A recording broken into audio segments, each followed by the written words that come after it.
These are the hills of Kampala, and right now they're alive with the sound of ceilidh.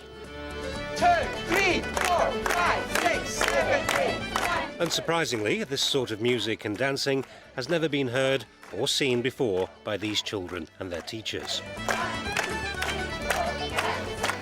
And this is something else that's only rarely experienced in a classroom here, a lesson that's interactive and creative.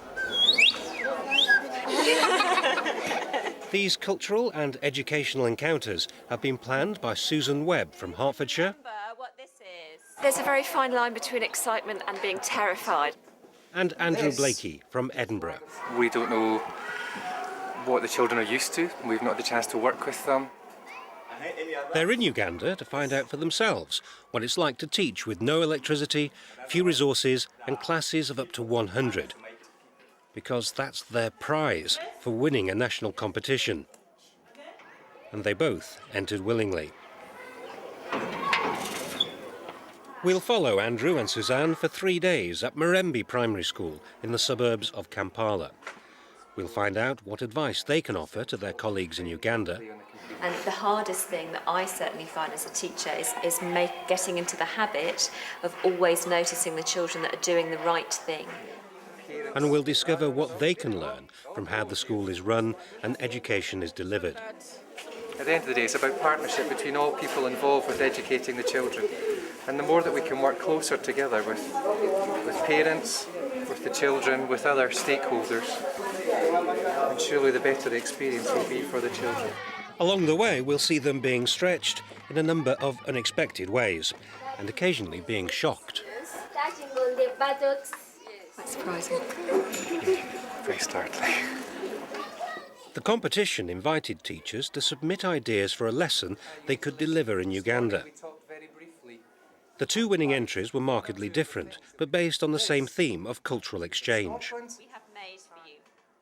Suzanne's lesson, entitled My Life in a Bag, began with her class of Year 5 and 6 pupils at Roundwood Primary in Harpenden. I've asked you to bring in some different things that you think the children in Kampala might be interested to find out about, things that explain to them what your life is like in the UK. So open them up, have a look and see what you can find inside. Millie, what's going to go in your bag? You've got some interesting things in front of you. It's a picture of my old house where I used to live. Ah, why are you going to put that in? Because they might not have houses like this. Okay, what's different about the UK that means I would need to have windows in our houses?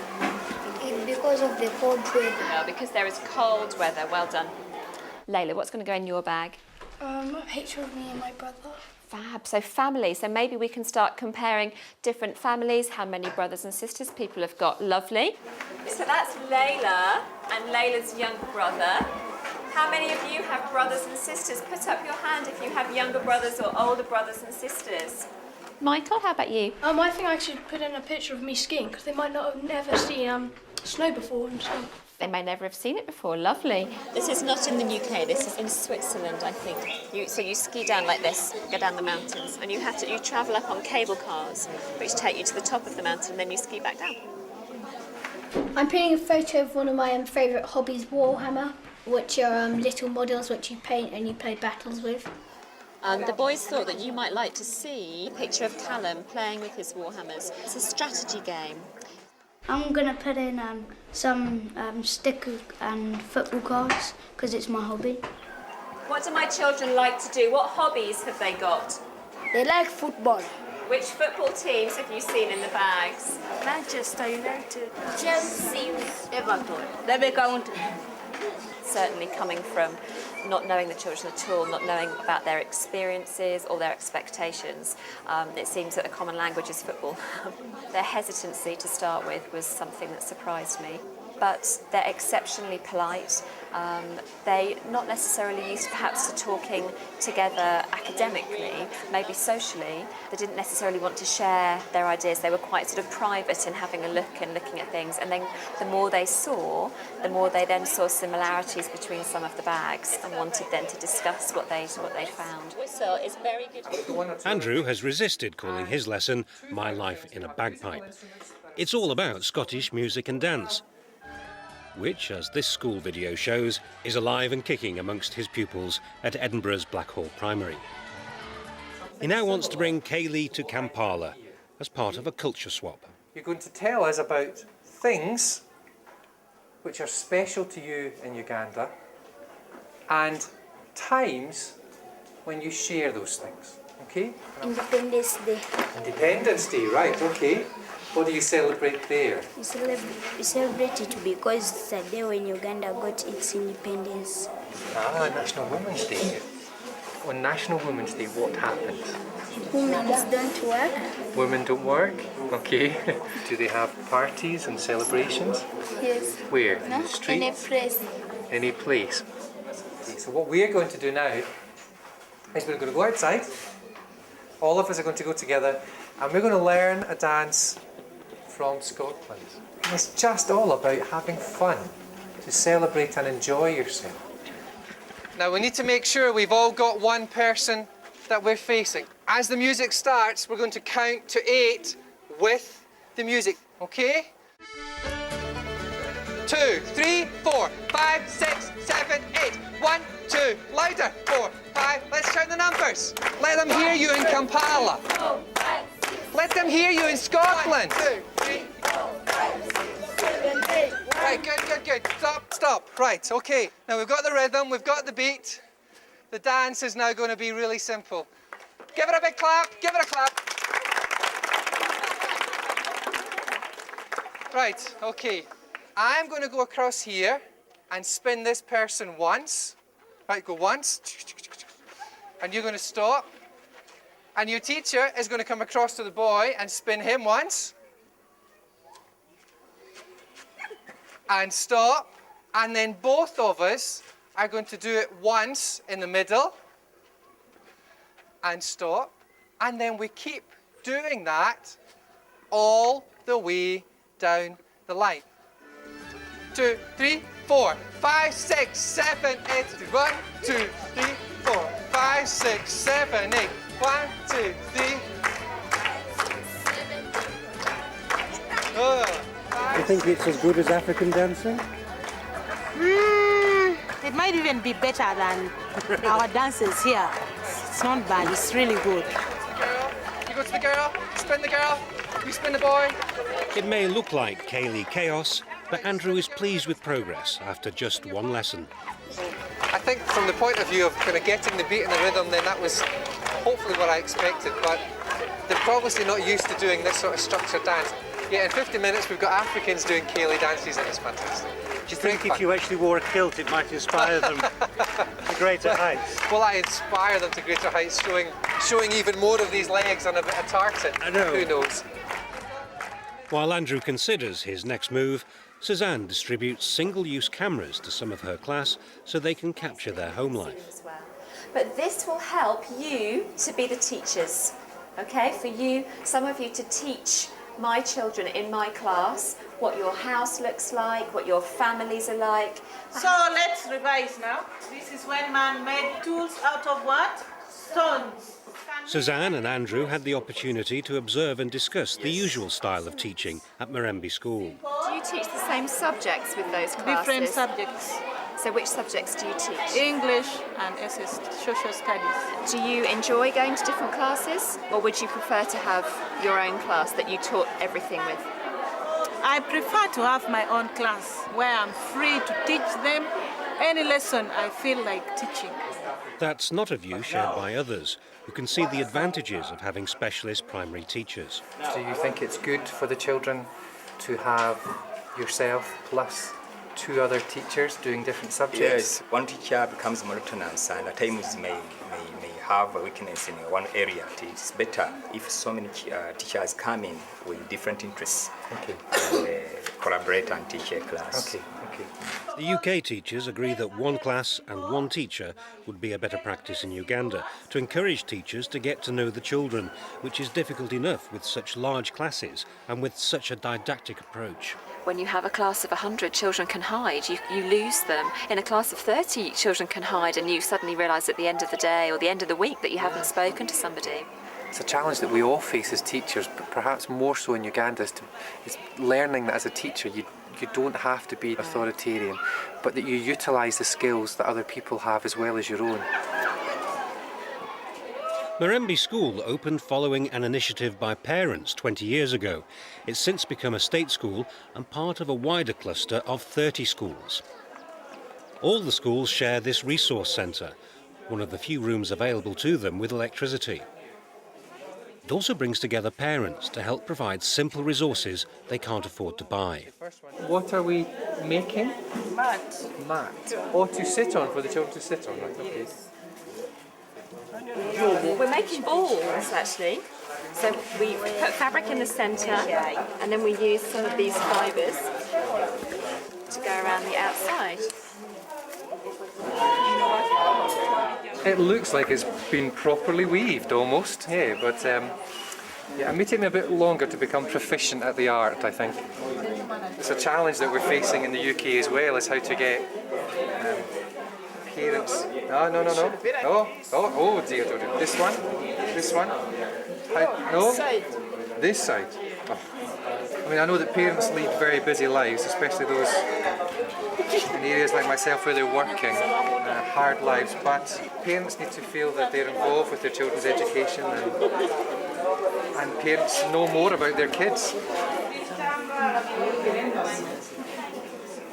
I hope that it all stays together, but I'm not quite sure how successful this one will be. It doesn't look quite as good as this, but there's, I think, room for improvement. They have very few PE resources. In fact, between 30 schools, there are just 2 footballs. So making things like this is really, really important for them.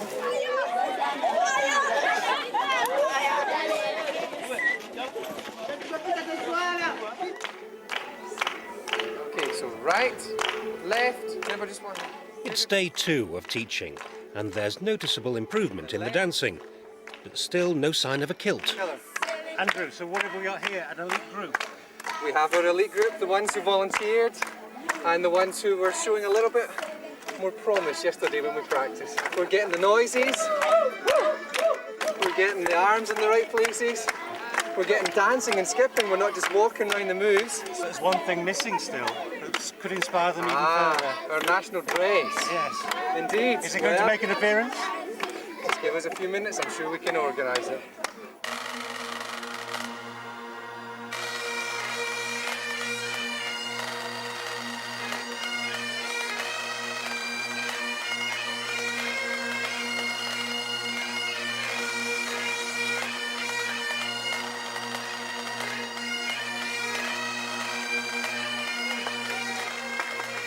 Andrew's entrance arouses bemusement as much as anything, but there's no shortage of young volunteers to try on the tartan.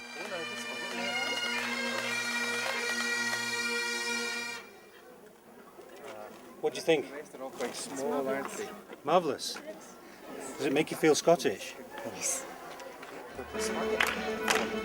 Are we ready? Go! Hands up here! Uganda might once have been ruled by a president who claimed to be King of Scotland, but ceilidh never made an impact until today. It's almost like being at home!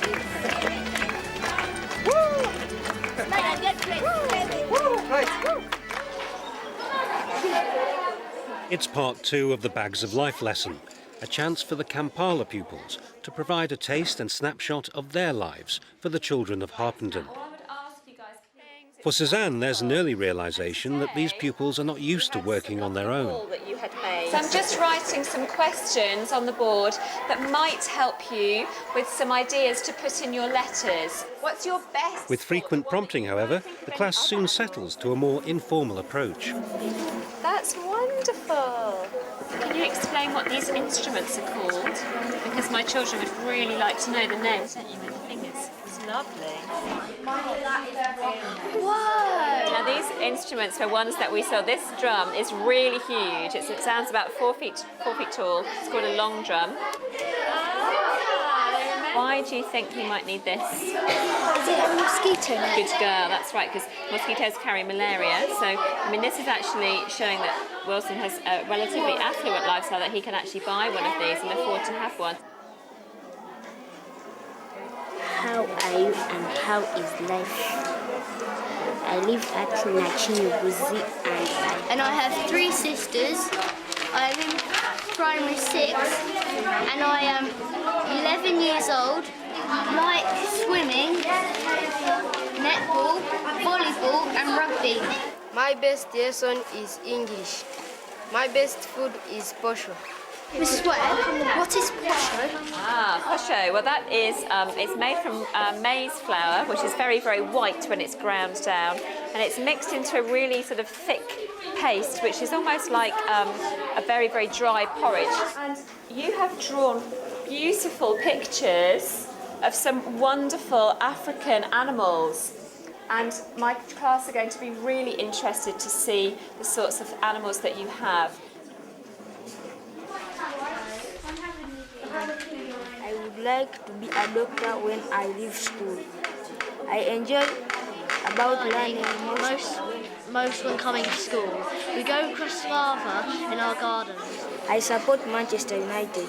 Which football team do you support? This is what Mrs. Webb ended up wearing when she was dancing. Good smile.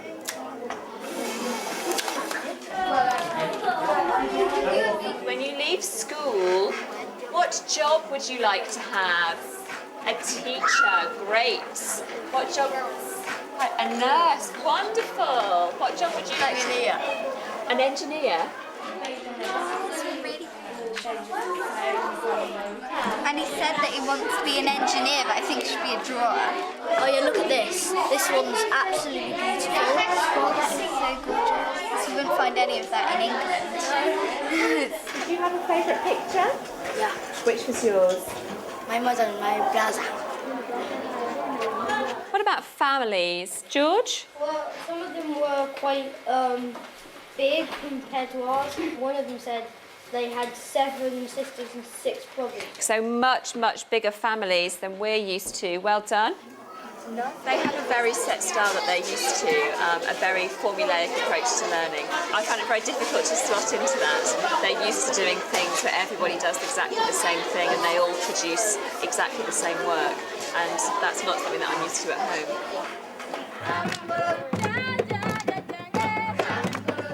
Andrew needs to complete his cultural exchange by learning a dance from East Africa. It wasn't part of Suzanne's plans, but she's been given tail feathers and she's just got to shake them.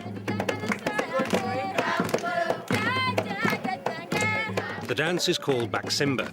It celebrates the banana harvest, not as a supply of food, but a source of alcohol.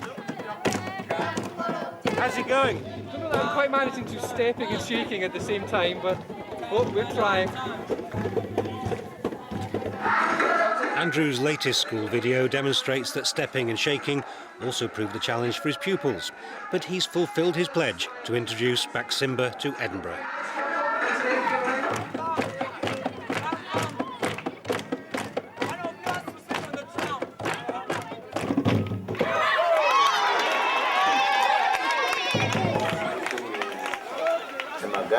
Joseph. Suzanne and Andrew can finally take a seat. In fact, they spend the next 2 hours in these seats, taking part in a teacher's workshop. By the end of the workshop, participants should be able to explain what learning is. It's a professional development session that surprises the 2 visitors. Here, you should expect children to copy you. If you are pronouncing a word poorly, or you have a certain mannerism in your speech, the children sometimes go back and they also try to imitate you. But that is bad.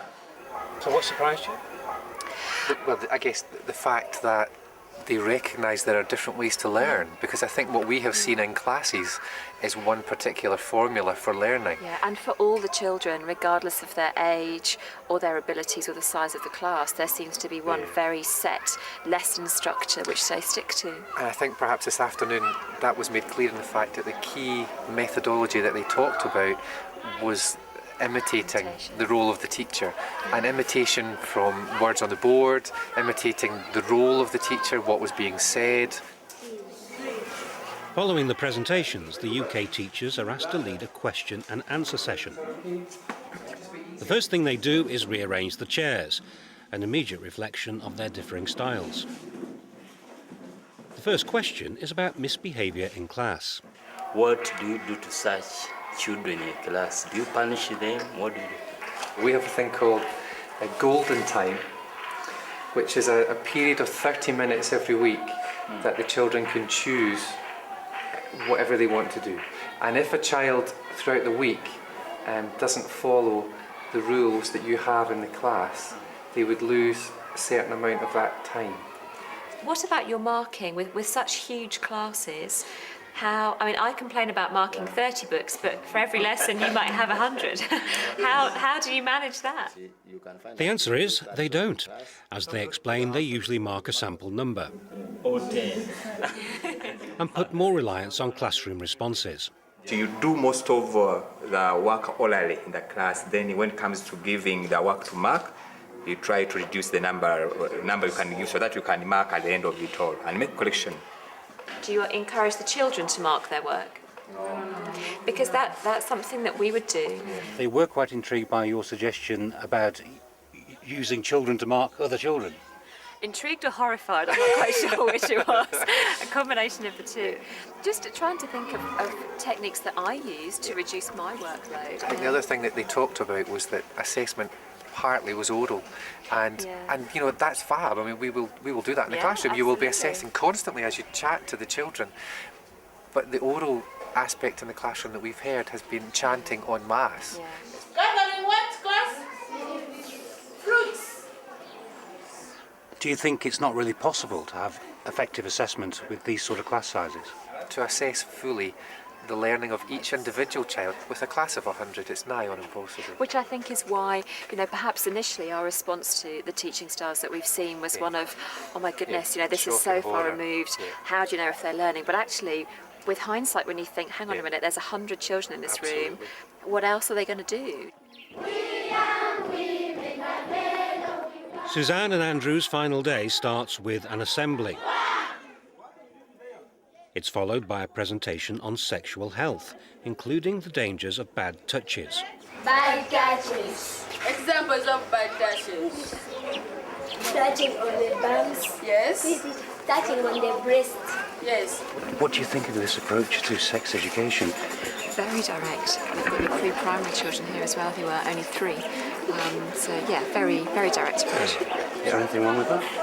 I'm not quite sure it's appropriate perhaps for the younger children. I think it is very abrupt. I think maybe we could do with being a little bit more sensitive to them. Barembe School is joined by children from 6 other schools from its cluster to stage a concert in honour of the visitors, including representatives from international charities and foundations.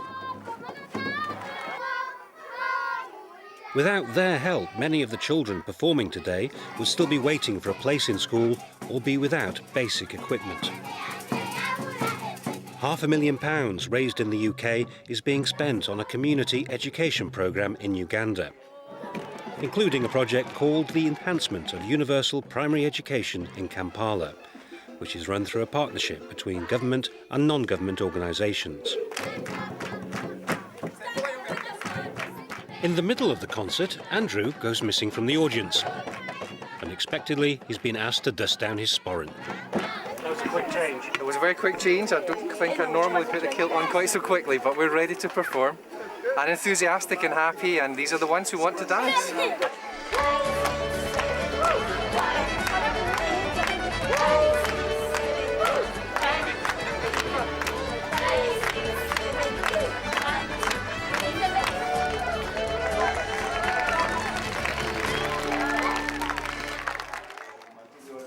The concert is followed by a meeting with head teachers from the cluster and a final debriefing session.